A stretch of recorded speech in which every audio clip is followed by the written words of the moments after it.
Hi friends, কেমন আছো তোমরা? আশা করছি তোমরা সবাই খুব ভালো আছো। আর এই যে দেখো, আমি চলে আসলাম রান্নাঘরে। আজকে প্রথমেই এখানে ওই যে জালি যে মিষ্টি কুমড়া, সেটা আমি সিদ্ধ দিয়ে দিলাম ভর্তার জন্য।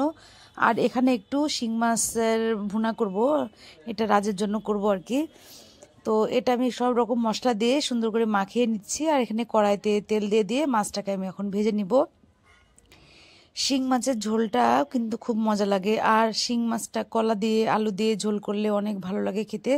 আমি আজকে শুধুমাত্র একটু মশলা দিয়ে মাখা মাখা করব, কারণ হচ্ছে আমার বাসায় কলা নাই। কলা থাকলে আমি কলা দিয়ে রান্না করতাম আজকে। আর এদিকে দেখো, এই যে মিষ্টি কুমড়াটা সিদ্ধ হচ্ছে। এই যে মিষ্টি কুমড়া, ছোট জালি মিষ্টি কুমড়া দেখতে ভালো লাগে না, বাট এটা আসলে ভর্তাটা খেতে খুব ভালো লাগে। আমি কখনো খাইনি, মানে আমার শাশুড়ি বানাতো কিন্তু আমি কখনো খেতাম না। তো হঠাৎ করে দেখলাম যে আপনাদের দাদা নিয়ে এসেছে বাজার থেকে। পরে একটু রাগ হলো যে দূর এসব কী নিয়ে আসছে। পরে দেখা যাচ্ছে যে অর্ধেক কেটে আমি আবার একটু সিদ্ধ করে রাখলাম। যখন ভর্তাটা বানালো, আসলে শুকনো মরিচ দিয়ে সরিষার তেল দিয়ে, কোনো পেঁয়াজ টেয়াজ দেয়নি, অনেক ভালো লাগছে খেতে। আর এদিকে দেখো, আমি কড়াইতে তেল দিয়ে দিয়েছি। আর এখানে যে কুমড়া, যে বড়া, কুমড়া ডালের বড়াটা, এটা আমি ভেজে নিলাম, কারণ আমি একটু সবজি রান্না করবো এখানে। সবজির মধ্যে ডাঁটা, তারপরে হচ্ছে আলু, তারপরে হচ্ছে ব্রোকলি, এগুলো সব কিছু দিয়ে আমি একটা সবজি বানাবো। তো এই সবজিটা অনেক ভালো লাগে খেতে। এখানে আমি কোনো বাটা মশলা তো আমি আসলে ইউজ করি খুব কমই তরকারিতে। তো পেঁয়াজ রসুন ভেজে নিয়েছি, আর এখানে হলুদের গুঁড়া, মরিচের গুঁড়া, ধনিয়ার গুঁড়া, গুঁড়াগুলা দিয়ে একটু পানি দিয়ে মিক্সড করে নিলাম। এখন হচ্ছে মশলাটার ভিতরে সব দিয়ে দিব, দিয়ে ভালো করে কষাবো। এটা কিন্তু, এখানে কিন্তু আমি কোনো মাছ টাছ এগুলো কিছু দিচ্ছি না। তো এখন এই মশলাটা খুব ভালো করে কষিয়ে নিব। এটা একটা নিরামিষ রান্না বলতে পারো।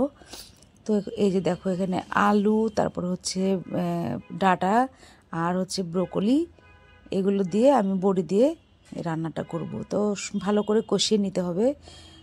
আমি এটা কষাচ্ছি, ব্রোকলিটা একটু ভাবছি পরে দিব। তো একটু কষানো হয়ে গেছে, এখন এই যে ব্রোকলিটা দিয়ে দিচ্ছি। ব্রোকলিটা রাজ অনেক পছন্দ করে, ফুলকপি ব্রোকলি ওর একটু পছন্দ। তো আমি শীতের সময় বিশেষ করে প্রত্যেকটা মেনুতে আমি রাখার চেষ্টা করি, মানে প্রত্যেকটা বেলায়, যে ও যাতে একটু সবজিটা খায়। এমনিতে তো সবজি খেতে চায় না।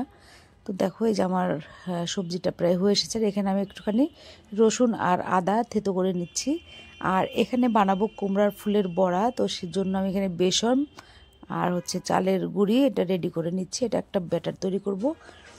মাঝে মাঝে আমাদের এই বড়াটা খাওয়া হয়, কারণ আমাদের বাসায় যে কুমড়া ফুলের বড়াটা আমরা সবাই খুব পছন্দ করি।